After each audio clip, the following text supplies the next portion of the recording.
March 31st, American Fight League presents Southwest Brawl 7, Las Cruces, New Mexico at the Las Cruces Convention Center. Juan Gandara makes his pro debut against Steven Ojeda, and we have Juan on the line now. Juan, how you doing? I am doing great. How are you? I'm doing well. On the precipice, we're 2 weeks away from your pro debut. Can you believe it's here finally that you're going to be turning pro? Hey, yeah, man. It feels good. It feels good to finally be here. I've been training for years now, so yeah, it's nice to it's a nice little hurdle I've been trying to get to. From what I see, it's about a 4-year run as an amateur. Yes, sir. Right about that. And I started boxing when I was 14, so I've been fighting for just coming on to 10 years now. So boxing at 14, when did you get the idea that you wanted to be a fighter? It was actually kind of neat. I mean, I was boxing, and then I joined the wrestling team at school, in high school, and then when I got to college, I went to university at UT with the Longhorns, and I did some jiu-jitsu out there, and just naturally progressing from the wrestling, and then I just kind of realized that I knew all these different arts, and I started training with some fighters out at in Austin, Texas, and then just kind of put it together. Were you a boxing and MMA fan as growing up? You know what? Not necessarily. Like I never really sat down to watch big fights or anything. I started getting into watching MMA. You know, when Anderson Silva was kind of like hyping up the sport, and I would say when he front kicked Vitor Belfort, and I don't know which UFC that was, but just I think in the double digits then, and that was kind of when I was becoming a big fan of MMA. So how did you get into boxing then at 14? That's a funny story. I was actually I was a soccer player then, and my team got in kind of a brawl with the other team, and during during a game, and one of my teammates' dads was the boxing coach, and he asked me if I wanted to box after that. I don't know if he saw me put a 1-2 together all right or what, but he offered me the opportunity to train me in boxing, and yeah, I didn't think twice about it. I always thought it was a cool sport, so I tried it out. Within 1 month, he had me do my first amateur fight. Do you remember what you were thinking before that first amateur fight? Oh yeah, man, that's back in the day when you get those adrenaline dumps. You know, my whole body was shaking. I couldn't control it. It was an outdoor event too during the day, so it was definitely not like the recent experiences I've had. But it was cool, man. I came out victorious in my first fight ever, so it was nice.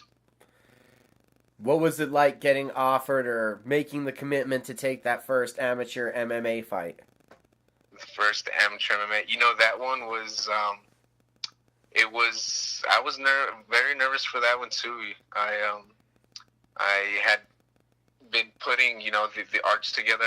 Up until that point, I had strictly practiced boxing, strictly practiced wrestling, competed in those independently.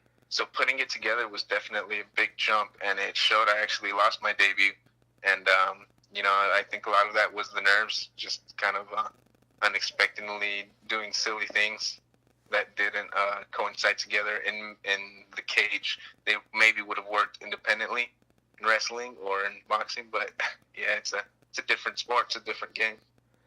And then is 4-2 is what I'm seeing for the amateur MMA record. Is that correct? 4-3. I lost you probably missing my last loss, which was maybe 2015 or 16. It was a decision in Corpus Christi. No, actually, I'm seeing that one. Okay, so then I lost to King of the Cage. Is that one out there? Yeah, that one's not on here. That one's not on here. Yeah, that was kind of an adversity for me because I was coming off of a win, you know, and I took this fight last minute at King of the Cage. Just because I was feeling on top of the world, and I felt really strong. And even going into this was, I think, 2014, 2000, maybe early 2015. I fought against a very tough opponent, Charlie Williams, I think was his name, and I felt good, man. I went in there pretty confident. We started off, I landed like 3 mean leg kicks, and I don't know if it got a little bit to my head. My hands went down and I got caught. That's probably the one you don't have. Yeah. I got caught with an overhand. Out. What have you learned in the last 2 fights? Back-to-back wins, Chris Rojas, Sean Montoya. What have you learned in those 2? Yo, man, the biggest difference I've seen really is not so much. I mean, I have improved a lot as far as technically and how smart I train, I would say. But I think the most important thing is that I'm really kind of comfortable in there now. I mean, of course, I've got a lot more to improve, but I feel fine in there. I feel like I know my game. I'm comfortable in it, and that's kind of the mindset I had going into both of them. I was cool, calm, and collected, and I got the job done. How would you describe your style? I think I definitely like to strike. I prefer it,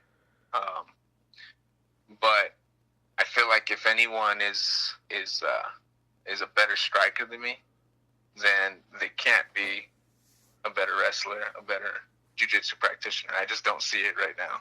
So if I get threatened up top, I feel if the guy threatens me on top, I feel pretty confident and comfortable that I could take him down and take the fight there and control it there.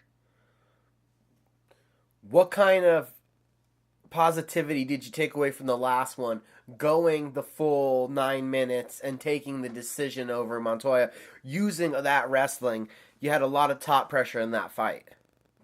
Yeah, man, that was an example right there. I mean, I felt like I could outstrike him, but I definitely I ate a big right hand in the first round that actually dropped me, and instead of rushing, my opponent tried to rush me, and I reacted quickly. I mean, it didn't like knock me out or anything, so I did a technical stand up and I took him down, and I noticed that his game just couldn't compete with mine on the ground, so.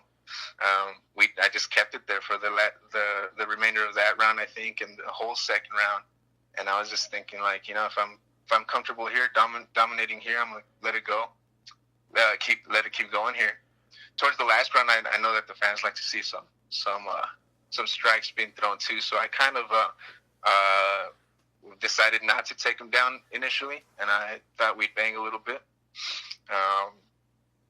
And that's what we did for about a minute and a half, I would say, half the round. And then I just wanted to assure that win, so I took him down again.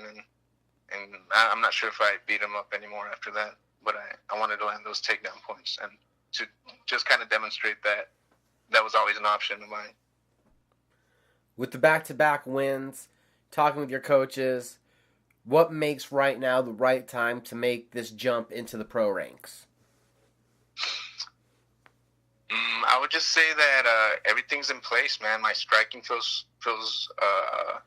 strong. I feel precise. I feel quick. I feel my power's there.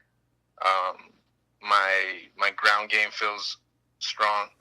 I just think that it's time. I think maybe I could go for like an amateur title or something like that, but I don't see the reason to kind of keep doing that. When I feel pretty ready to just start my pro career. And now this fight, Steven Ojeda, he also relies heavily on a wrestling-based game plan. Where are your advantages in this matchup? Well, to be honest with you, I haven't really kind of seen any of his stuff. I haven't looked him up too much. This is the most information I've gotten from him that you just gave me. But I would just say kind of wherever the fight goes, I feel stronger than him. I feel. I mean, if he might prove me wrong otherwise, but I doubt it. I think I'm working my wrestling. My takedown ability, my takedown defense. I'm working my stand-ups. I'm working my striking a whole lot. So I really feel like overall I can, if I perform my game, if I perform the way I'm supposed to, the way I know I can, I should be able to outperform them in any situation. You told us about the tools that you've been sharpening. Who have you been sharpening those tools with? So my 10th Planet El Paso crew helps me out a lot with pretty much anything technical. I do a lot of jiu-jitsu with them, no-gi. There's a few of them out there that fight as well, so I've been working my striking with them, holding pads for them and having pads held by them. So it's mostly my teammates, man. The head instructor out here for jiu-jitsu is Cristobal. I can't remember his last name, but Cristobal Chavez. So he definitely still beats me up on the ground. So it's nice to have someone like that sharpening you. What is your goals for 2018, this first year as a professional mixed martial artist? If I could get three wins in this year, no losses, of course, that'd be ideal for me. I'd like to get 3 fights in probably by July.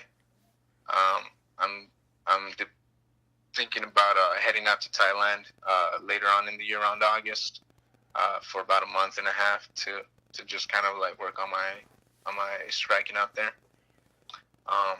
So I'd like to get 3 pro fights in before that. What should fans know about you heading into Southwest Brawl 7? What should they know? Yeah, what should fans know? Hey man, I train a lot. It's all I fucking do. I got no life for it, so come out and watch me perform my art. Did you have any people that you needed a shout out to or thank? I want to give a shout out to my Austin crew, Dark Clan.